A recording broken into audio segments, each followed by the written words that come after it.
தோசை பேசுமான்னா கண்டிப்பாக பேசும். 2 கரண்டி மாவு ஊற்றி ஒரு தோசை சுட்டு கொடுத்தாங்கன்னா, "நீ ஏன் இன்னும் சாப்பிட்ற? எழுந்திரிச்சு போ" அப்படின்னு அர்த்தம். நம்ம ஏந்திச்சு போயிடணும்.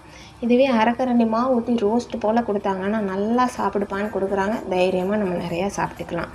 கருகி போன தோசை கொண்டு வந்து கொடுத்தாங்கன்னா, பயங்கர கோவத்தில் இருப்பாங்க. ஸோ நம்ம போகக்கூடாது, அனல் நம்ம மேலே தாக்கிரும்.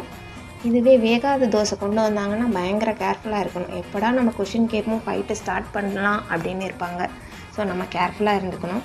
எல்லா சிச்சுவேஷன்லேருந்து தப்பிக்கிறதுக்கு ஒரே ஒரு வழி தான் இருக்குது. அந்த தோசை சுட்டு போடுறாங்கல்ல, அவங்கள உட்கார வச்சு லாஸ்ட்டாக நம்ம சுட சுட தோசை கொடுத்தோன்னா எல்லா ஃபைட்டுமே போயிட்டு நார்மல் நிலைமைக்கு நம்ம வந்துடலாம்.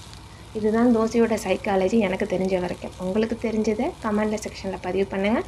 எல்லாருமே தெரிஞ்சுக்குவோம். வீடியோ பிடிச்சிருந்தால் லைக் பண்ணுங்கள், ஷேர் பண்ணுங்கள், சப்ஸ்கிரைப் பண்ணுங்கள். Thank you so much. Thanks for வாட்சிங்.